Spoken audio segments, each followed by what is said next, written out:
Praise the Lord. आज की सुबह के लिए प्रभु यीशु मसीह का हम धन्यवाद करते कि परमेश्वर पिता ने अनुग्रह दिया उसकी महिमा करने के लिए। आज फिर एक बार एक बहुत ही मुख्य विषय पर प्रभु के वचन से हम लोग बात करेंगे और हमारा विषय रहेगा परमेश्वर की उपस्थिति का रहस्य। जी हाँ, हमारा विषय होगा परमेश्वर की उपस्थिति का रहस्य, the secret of God's presence. ये रहस्य जानना है, उसकी उपस्थिति का रहस्य क्या होता है। इन सारी बातों पर प्रभु के वचन से हम लोग बात करेंगे।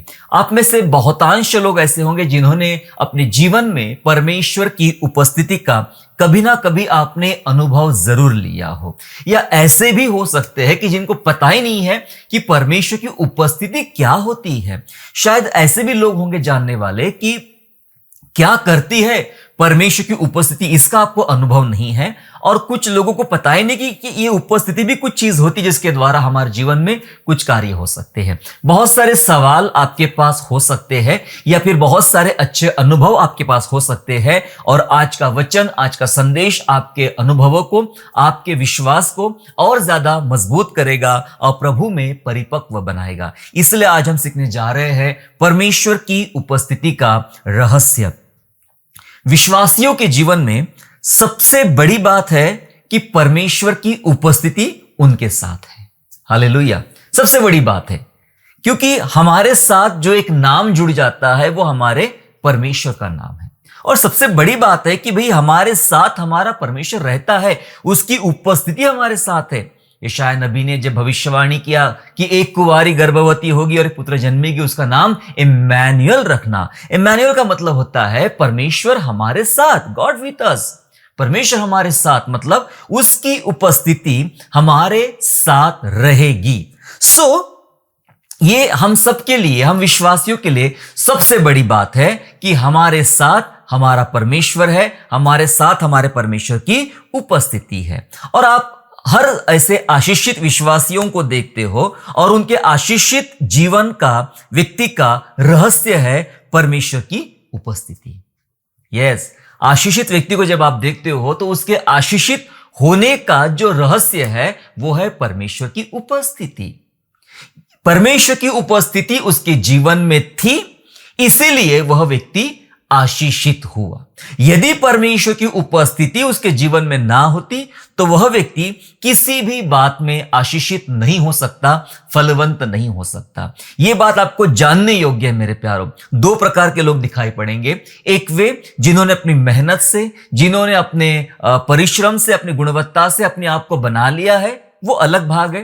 दूसरा भाग है जो कुछ नहीं कर पाते हैं लेकिन सिर्फ परमेश्वर का अनुग्रह उनके ऊपर आता है और वो उन्हें चलाता है, तो वो उपस्थिति की वजह से जो आशीषित हुए हैं वे दूसरा भाग है। तो ये बहुत महत्वपूर्ण भाग है, दूसरा भाग जो बाइबल हमसे बात करती है। और इसी विषय पर आज हम लोग परमेश्वर के वचन से जानेंगे और समझेंगे कि उसकी उपस्थिति का रहस्य क्या है। रहस्य बताने से पहले बता दूं मैं, उसका एक वादा है, उसकी उपस्थिति रखने का उसका एक वादा है। एक वचन पढ़ेंगे नए नियम से, एक वचन पढ़ेंगे पुराने नियम से। हालांकि और भी वचन है लेकिन समझने का प्रयास करेंगे कि उसका वादा क्या है हमारे साथ। एक प्रसिद्ध वचन है, मेरे साथ निकालेंगे आप, मत्ती का सुसमाचार 28वां अध्याय और वचन 20, chapter 28, Matthew chapter 28 and verse 20। जहाँ इस प्रकार से लिखा गया है, और उन्हें सब बातें जो मैंने तुम्हें आज्ञा दी है मानना सिखाओ, और देखो जगत के अंत तक मैं सदैव तुम्हारे संग हूं।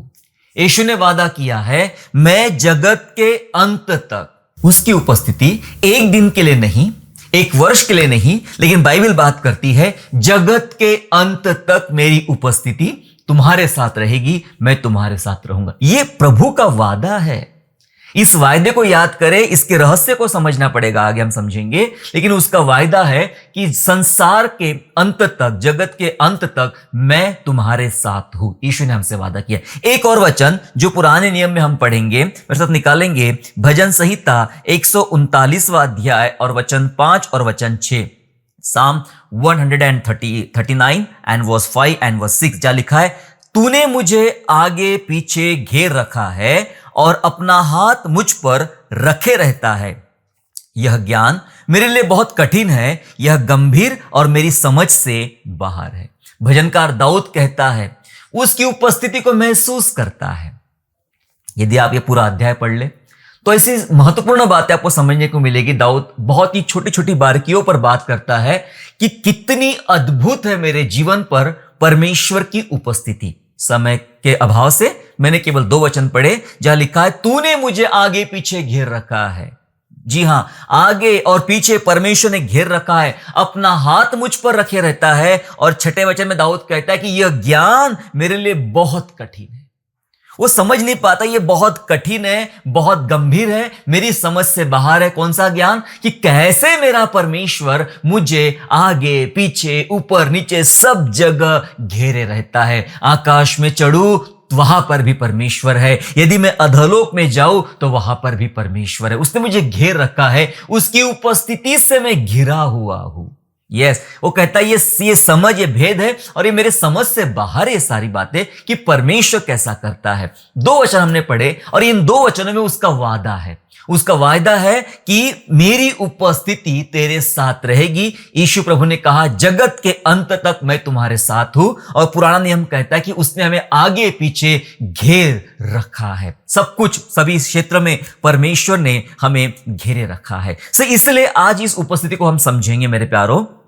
अब मैं आपको कुछ प्रश्न पर हम बात करना चाहेंगे कि परमेश्वर हमें अपनी उपस्थिति से क्यों भरना चाहता है। जी हाँ, एक सवाल है, परमेश्वर हमें अपनी उपस्थिति से क्यों भरना चाहता है। इस सवाल को आपको समझना पड़ेगा। तभी जो मैंने शुरुआत में आपको बहुत सारी बातें किया कि क्या मैं उपस्थिति जानता हूं, नहीं जानता हूं, अनुभव है, अनुभव नहीं है, क्यों होता है, प्रभु ऐसा क्यों करता है, ये बहुत सारे सवालों के जवाब आपको मिलेंगे यदि हम इस सवाल पर बात करेंगे कि परमेश्वर हमें अपनी उपस्थिति से क्यों भरना चाहता है। मैं 3-4 बातें बताना चाहता हूं कि क्यों परमेश्वर अपनी उपस्थिति से भरना चाहता है। और पहली बात यह बताना चाहता हूं कि अपनी सेवा करवाने से पहले वह चाहता है कि हम शुद्ध हो। हालेलुया। अपनी सेवा, परमेश्वर अपने लोगों से अपनी सेवा लेना चाहता है और वो सेवा लेने से पहले, सेवा करवाने से पहले वह चाहता है कि वह व्यक्ति शुद्ध हो जाए। और शुद्ध करने का तरीका उसका बड़ा अद्भुत है। अगर आप पुराने नियम में पढ़े तो पुराने नियम में जब मिलाप वाले तंबू की हम बात करें या फिर उस तंबू की बात करें जहां महायाजक उस मंदिर में प्रवेश करता था, तो यहां तमाम जो चीजें रखी जाती थी वह पवित्र की जाती थी, लहू छिड़कने के द्वारा पवित्र की जाती थी। और सबसे बड़ी बात तो यह थी कि परमेश्वर की उपस्थिति उस तंबू के ऊपर आती थी और उसके द्वारा चाहे वो देखने वाले हो, सुनने वाले हो, मंदिर की तमाम चीजें हो, सब कुछ शुद्ध हो जाती थी। अपना एक तरीका था परमेश्वर का काम करने का। लेकिन मैं आज के संदर्भ में बात कहना चाहता हूं कि परमेश्वर क्यों अपनी उपस्थिति से भरना चाहता है। यदि वो अपनी सेवा हमसे करवाना चाहता है तो यूं ही वो चाहेगा कि सबसे पहले वह व्यक्ति, वो स्त्री हो या पुरुष हो, मेरी सेवा करने से पहले वह शुद्ध हो जाए, वह पवित्र हो जाए। इसलिए वह अपनी उपस्थिति से भरना चाहता है और उसकी उपस्थिति के द्वारा ही हम शुद्ध हो जाते हैं। मैं बात कर रहा हूं यशायाह नबी के जीवन से। यशायाह नबी के जीवन से, वैसे यशायाह रॉयल फैमिली से था और रॉयल फैमिली से होने के द्वारा नबुवत की बातें राजा से वो किया करता था। इतिहासकार और इतिहास बहुत सारी बातें करती है। इतिहास बात करता है कि यशायाह की पत्नी जो थी वो भी भविष्यवक्ता थी।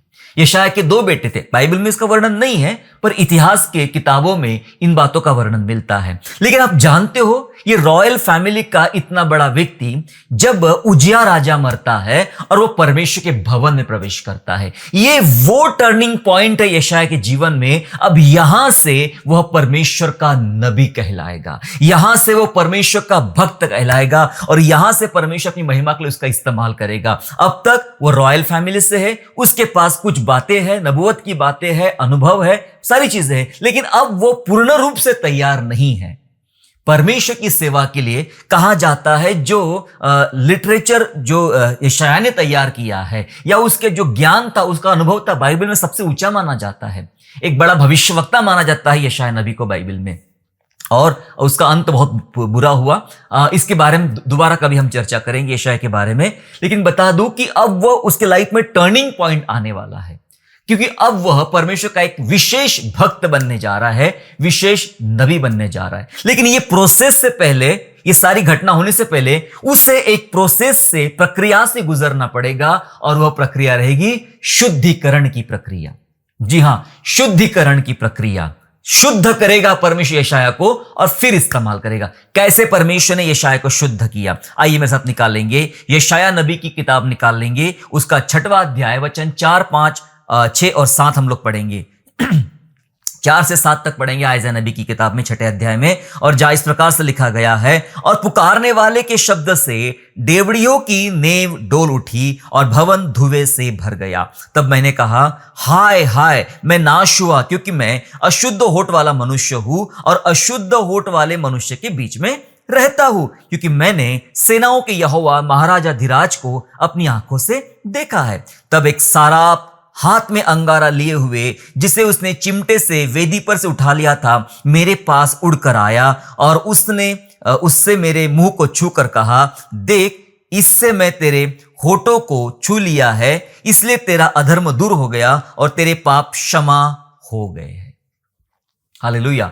यशायाह मंदिर में प्रवेश करता है और मंदिर में एक विशेष घटना को देखता है कि परमेश्वर के सफेद वस्त्र से पूरा भवन भर गया है, करूब उड़ रहे हैं। उसने सिंहासन को, प्रभु के सिंहासन को बहुत ऊंचाई पर देखा। मतलब हो क्या रहा है?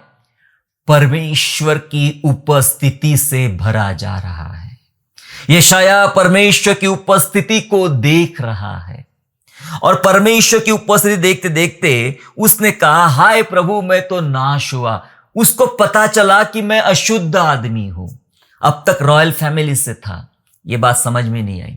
अब तक राजा के मैं दरबार में बैठा था, बात समझ में नहीं आई। लेकिन अब ऐसी बात समझ में आ रही है उसे, जब उसने परमेश्वर की उपस्थिति को पाया। उसे पता चला कि मैं पापी इंसान हूं, मैं अधर्म से भरा हुआ हूं, मैं कैसे इस उपस्थिति को महसूस करूं, मैं योग्य नहीं हूं इस उपस्थिति में आने के। तब लिखा है, एक साराप हाथ में अंगारा लिए हुए। दरअसल एक स्वर्गीय प्राणी है ये स्वर्गीय प्राणी है जो अपने हाथ में उस आग में से, उस वेदी में से एक आग उठाकर, लिखा है, उसने उसके मुंह को छू लिया, यशायाह के मुंह को छू लिया और कहा, तेरा अधर्म शुद्ध हो गया है, दूर हो गया है और वह पवित्र किया गया। जी हां, वो पवित्र किया गया। ये वो टर्निंग पॉइंट है यशायाह के जीवन में। उसने बड़ी सेवकाई तब शुरू किया जब यशायाह ने परमेश्वर की उपस्थिति को महसूस किया। हालेलुया। क्या आप चाहते हो आपके जीवनों में ऐसे कार्य हो, परमेश्वर की उपस्थिति आपके लाइफ में ऐसा अद्भुत काम करे? जरूर होगा, लेकिन यदि परमेश्वर आपको चाहता है कि आपका वो इस्तेमाल करे, तो आप यूं ही उठकर उसकी सेवा करने नहीं आ सकते हो। आजकल ऐसा ही होता है, 4 किताबें क्या पढ़ ली, 1 महीने का बाइबल कॉलेज क्या कर लिया है, कल बपतिस्मा क्या हो गया, लोग निकल पड़े हैं। जी हां, ये इतना आसान नहीं है, ये इतना आसान नहीं है। आपको एक परमेश्वर की विशेष प्रोसेस से गुजरना पड़ेगा। वो प्रोसेस शुद्धिकरण की प्रोसेस होगी और परमेश्वर की उपस्थिति इसको शुद्ध कराती है। परमेश्वर ने यशायाह को शुद्ध कर दिया और उसे लायक बनाया सेवकाई की, और उसके बाद जो उसको सेवकाई दी वो बहुत ही बड़ी सेवकाई हुई। मेरे प्यारो, जब आप प्रभु की उपस्थिति में आते हो तो 2 बातें होती है। कौन सी? सबसे पहली बात, वह कौन है ये आपको पता चलता है। यशायाह बोलता है कि मैंने उसकी उपस्थिति में जान लिया कि परमेश्वर सर्वोच्च है, सबसे महान है। ये पहली बात पता चलती है। दूसरी बात पता चलती है कि मैं कौन हूं। जब तक आप उसकी उपस्थिति में ना आए, आपको पता ही नहीं चलता कि आप पापी है करके। ये तब पता चला यशायाह को, जब यशायाह परमेश्वर की उपस्थिति में आया। हालेलुया। सो मेरे प्यारो, परमेश्वर आपको पता चलेगा वो कितना महान है और आप कितने कमजोर है, ये महान आपको पता चलेगा जब आप परमेश्वर की उपस्थिति में आओगे। तो पहली बात ये थी कि अपनी सेवा करवाने से पहले परमेश्वर चाहता है कि हम शुद्ध हो और इसलिए वह अपनी उपस्थिति से हमें भरता है। हालेलुया। दूसरी जो बात हमें जानना है, दूसरी बात यह है कि परमेश्वर अपनी उपस्थिति से हमें क्यों भरता है। दूसरी बात यह है कि अपने वायदे को याद दिलाने के लिए। जी हां, अपने वादे को, अपने प्रॉमिस को याद दिलाने के लिए परमेश्वर उपस्थिति से भरता है। हालेलुया।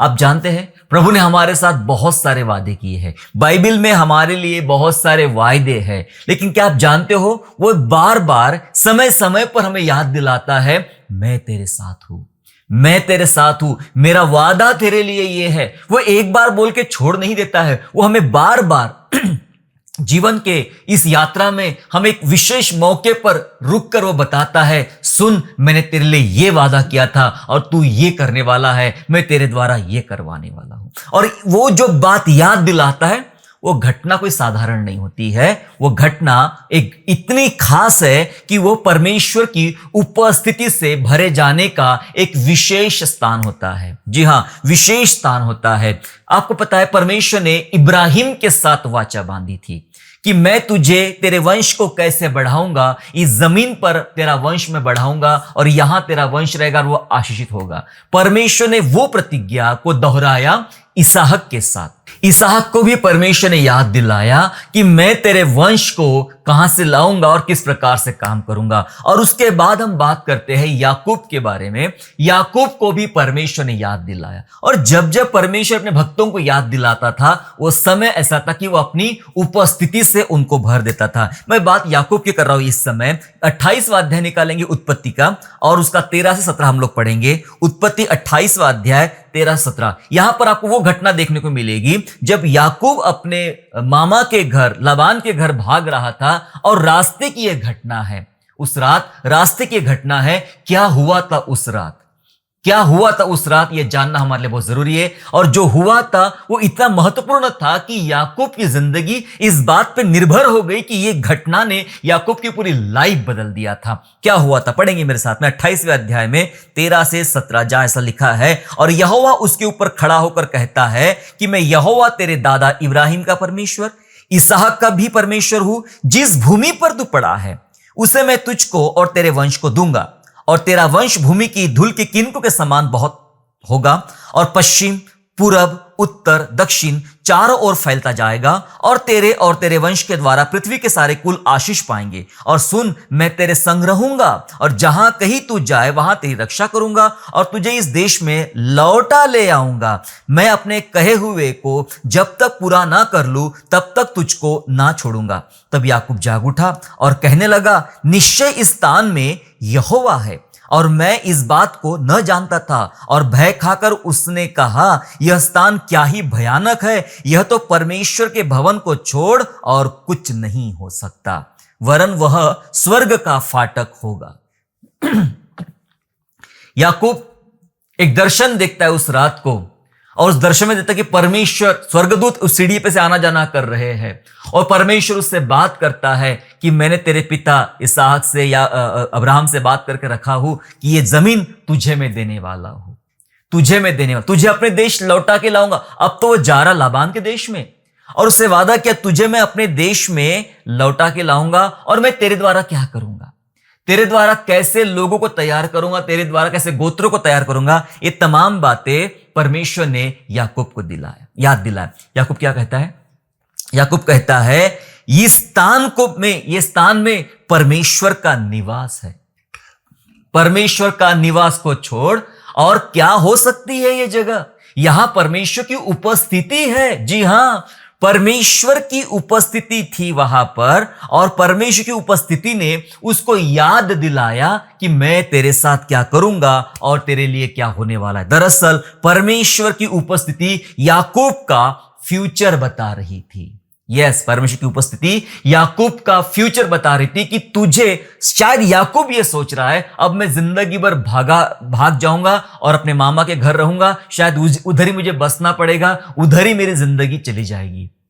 नहीं, परमेश्वर याकूब को बता रहा है, तुझे मैं लौटा के लाऊंगा और ये देश, ये जमीन में तुझे देने जा रहा हूं। कैसे बताया परमेश्वर ने? अपनी उपस्थिति से घेर कर। उसने महसूस किया कि इस स्थान में परमेश्वर के अलावा कुछ नहीं, ये परमेश्वर का निवास स्थान है ये जगह। यस, परमेश्वर ने अपना वादा याद दिलाया। याद रखना, कहीं खो मत जाना कि लाबान के घर चला जाऊंगा, वहां शादी कर लूंगा, वहां बच्चे हो जाएंगे और वहां पर मेरी संपत्ति बढ़ जाएंगी। खो मत जाना। तू अपनी बुलाहट याद रखना, तेरे लिए जो वायदा है परमेश्वर का वो याद रखना। मैं तुझे लौटा के लाऊंगा, ये स्थान दूंगा। अपनी उपस्थिति के द्वारा परमेश्वर ने प्रकट किया। आप में से कितनों को ये बात का अनुभव है मेरे प्यारों? और जब जब परमेश्वर आपको ये याद दिलाता रहा कि मैंने तुझे क्यों चुना है और तेरे द्वारा मैं क्या करवाना चाहता हूं, और वो स्थान या वो घड़ी आपके लिए परमेश्वर की उपस्थिति से भरी हुई घड़ी थी। हालेलुया। मैंने अपने जीवन में बहुत बार प्रभु की आवाज सुनी, लेकिन जब जब सुनी वो समय इतना अद्भुत था, वो परमेश्वर की उपस्थिति से भरा हुआ समय था। मैं आपको बता नहीं सकता कि जब प्रभु की उपस्थिति से हम भर जाते हैं, हम कुछ नहीं कर सकते हैं। हम अद्भुत, हमारे साथ जो अद्भुत है, हम उसका बयान नहीं कर सकते हैं कि परमेश्वर हमारे साथ क्या कर रहा है। जी हां, लेकिन अपने वादे को याद दिलाने के लिए परमेश्वर अपनी उपस्थिति से भरता है। यदि प्रभु ने आज आपको चाहा है कि उसका जो वादा है आपको याद दिलाए, तो निश्चय अपनी उपस्थिति से वो आपको भर देगा, आपको अपने आप से वो भर देगा। तीसरी बात मैं बताना चाहता हूं कि क्यों परमेश्वर अपनी उपस्थिति से भरता है। तीसरी बात यह है, उसकी उपस्थिति अन्य जातियों को भी नियंत्रित करती है। हालेलुया। यह बहुत महत्वपूर्ण बात है। परमेश्वर की उपस्थिति सिर्फ विश्वासियों के लिए नहीं, कई बार परमेश्वर की उपस्थिति अन्य जातियों के लिए भी रहती है और अन्य जातियों को भी वह नियंत्रित कर सकती है। जी हां, नियंत्रित कर सकती है। उत्पत्ति की पुस्तक में 20वें अध्याय में जब हम चलते हैं तो हम देखते हैं कि परमेश्वर अब्राहम को भेजता है, यहां से निकल वहां चला जा, और वो गरार में रहता है, अबीमेलेक के पास में रहता है। उस राज्य में जाता है, अबीमेलेक के पास जाता है और कहता है सारा के विषय, अपनी पत्नी के विषय में, कि ये मेरी बहन है। दरअसल वो आधा सत्य था, ये मेरी बहन ऐसा बोलता है। ऐसा इसलिए कहा कि शायद मैं बच जाऊंगा। अगर बोल दे मेरी बीवी है तो मुझे कोई ना कोई आके मार डालेंगे, क्योंकि सारा बहुत सुंदर थी, मार डालेंगे, फिर उसके संग शादी कर लेंगे। बहन बोल दूंगा तो सारी प्रक्रिया प्रोसेस से चलेगी। सो उसने बहन बोल दिया और मामला शांत करने की कोशिश उसने किया। ऐसा उसने क्यों किया, इसका जवाब देगा अब्राहम ने, ऐसा जवाब दिया आगे। इस बात को हम लोग पढ़ेंगे। सो क्या हुआ, अबीमेलेक ने तो सारा को एक अलग कमरे में रख लिया। तब कुछ हुआ, मेरे साथ निकालेंगे उत्पत्ति का 20वां अध्याय, 3रा वचन पढ़ेंगे पहले, उसके बाद 7वां वचन पढ़ेंगे। 20वें अध्याय का 3रा वचन कहता है, रात को परमेश्वर ने स्वप्न में अबीमेलेक के पास आकर कहा, सुन, जिस स्त्री को तूने रख लिया है उसके कारण तू मर जाएगा, क्योंकि वह सुहागिन है। 7वां पद ऐसा कहता है, 7वां पद कहता है, सो अब उस पुरुष की पत्नी को उसे फेर दे, और वह नबी है और तेरे लिए प्रार्थना करेगा और तू जीता रहेगा। पर यदि तू उसको न फेर दे तो जान रख कि तू और तेरे जितने लोग सब निश्चय मार डाले जाएंगे। स्वप्न में परमेश्वर अबीमेलेक से बात कर रहा है। अबीमेलेक परमेश्वर का नहीं है, समझ रहे आप? अबीमेलेक परमेश्वर का नहीं है। परमेश्वर ये दूसरे लोगों पर भी अपनी बात प्रकट करता है, दूसरे लोगों पर अपनी बात प्रकट करता है। दर्शन में जाकर उससे बात किया कि सारा को तूने रख लिया है, वो उसकी बीवी है, उसको फेर दे, वरना तेरे सब लोग नाश हो सकते हैं, नाश हो सकते। वो सुबह सुबह उठ गया। उठने के बाद में उसने अपने कर्मचारियों को बुलाया और इस सारी घटना का वर्णन किया, और फिर इब्राहिम को बुलाया और इब्राहिम को बुलाकर उससे बात किया। और जब इब्राहिम से बात किया तो 10 और 11 पद में पढ़ो क्या लिखा है। 10 और 11 में ऐसा लिखा है, फिर अबीमेलेक ने इब्राहिम से पूछा, तूने क्या समझकर ऐसा काम किया?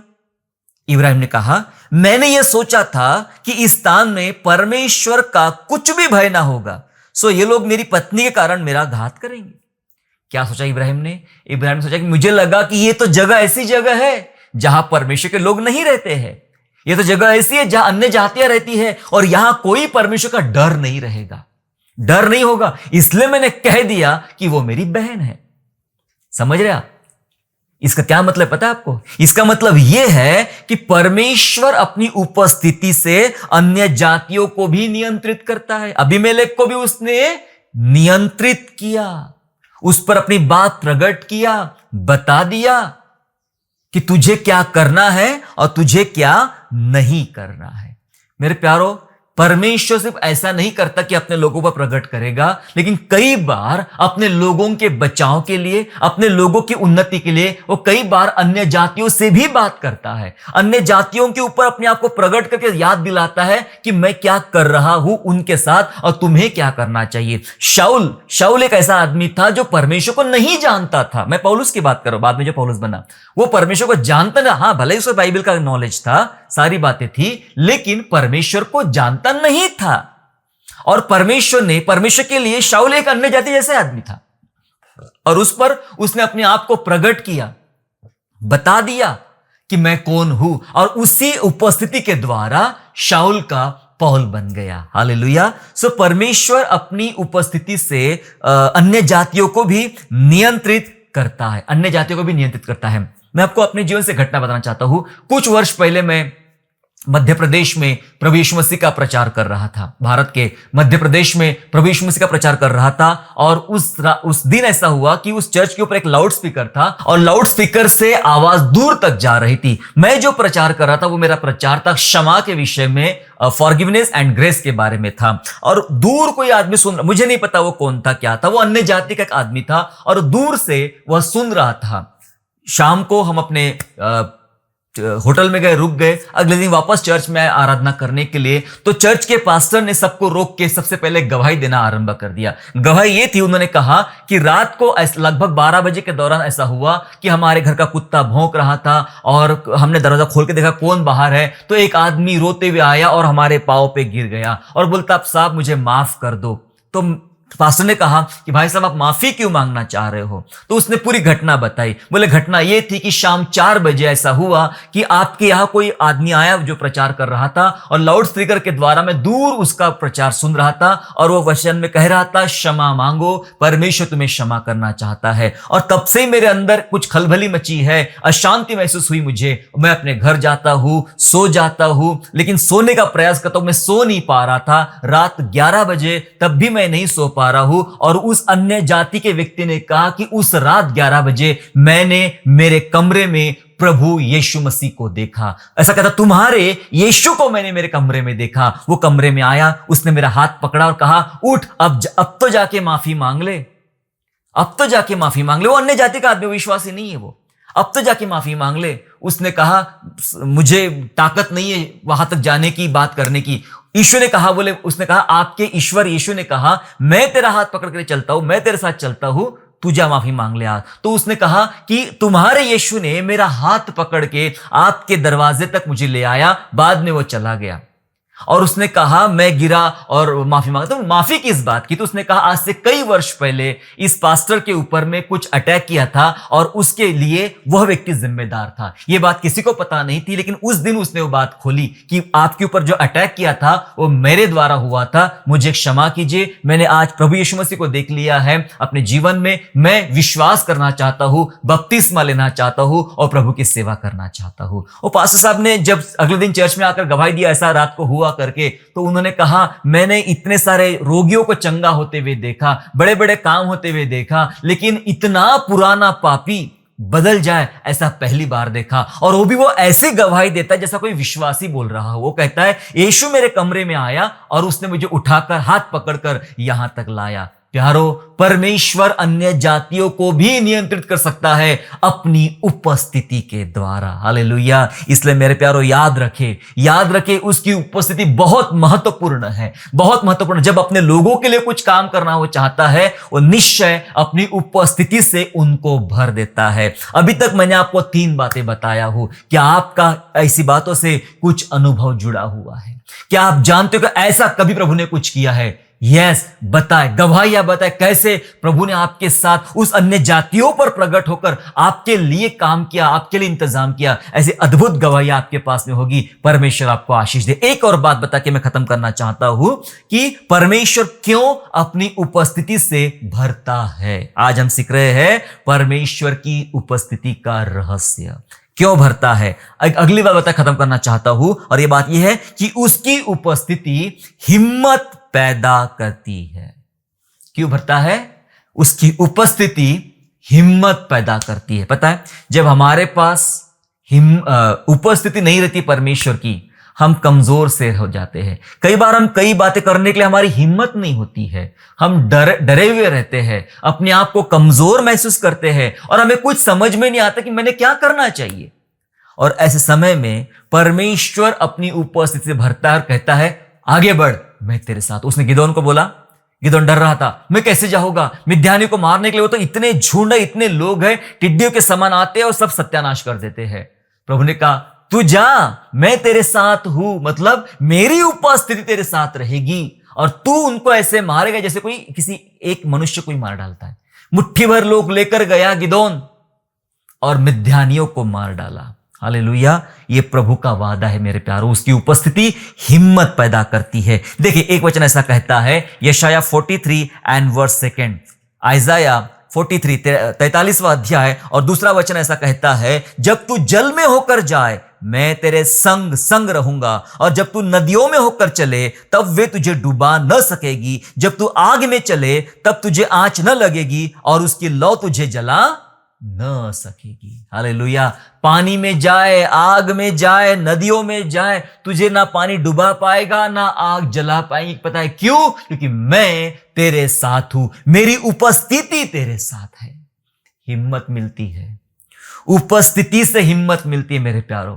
मैं कई बार महसूस किया, प्रभु मैं कमजोर महसूस कर रहा हूं, और जब मैंने उसकी सामर्थ्य को महसूस किया तब एक अजीब सी हिम्मत आ जाती है, एक अजीब सी हिम्मत हमारे अंदर आ जाती है, और हम कमजोर शक्तिशाली बन जाते हैं और परमेश्वर की महिमा करना आरंभ कर दे। उसका वादा है, मैं तेरे साथ हूं, चाहे तू कहीं पर भी जा, मैं तेरे साथ हूं। उसकी उपस्थिति हमारे अंदर हिम्मत पैदा करती है।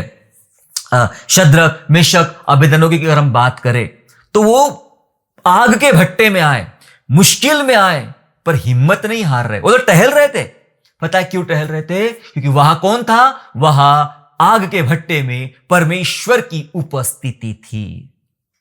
यस, परमेश्वर की उपस्थिति थी, इसलिए टहल रहे थे। प्यारो, आपके लाइफ में परमेश्वर की उपस्थिति आ जाए, आप मुश्किल स्थानों में आराम करते हुए देखे जाएंगे, टहलते नजर आओगे आप, क्योंकि प्रभु की उपस्थिति आपके साथ है। शेरों की गुफा में दानियल के साथ परमेश्वर की उपस्थिति थी, और यही उपस्थिति परमेश्वर आपके जीवन में लाना चाहता है। जो दानियल के साथ थी, शद्रक मेशक के साथ थी, वही उपस्थिति प्रभु आपके साथ लाना चाहता है। आपको भर देना चाहता है, आपको मजबूत करना चाहता है। मात्र 4 बातें आज हमने सीखा कि हमें परमेश्वर अपनी उपस्थिति से क्यों भरता है। पहली बात हमने सीखा कि अपनी सेवा करवाने से पहले वह चाहता है कि हम शुद्ध हो जाए, यशाया के समान, और अपने वायदे को याद दिलाने के लिए परमेश्वर अपनी उपस्थिति से भरता है। तीसरी बात हमने सीखा कि उसकी उपस्थिति अन्य जातियों को भी नियंत्रित करती है। इस बात को हमने सीखा, और अंत में हमने सीखा कि उसकी उपस्थिति हिम्मत पैदा करती है।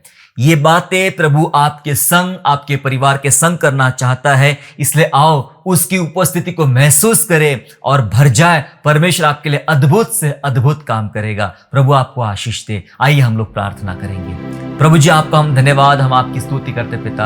आपने हमसे वादा किया कि आप जगत के अंत तक हमारे साथ हो।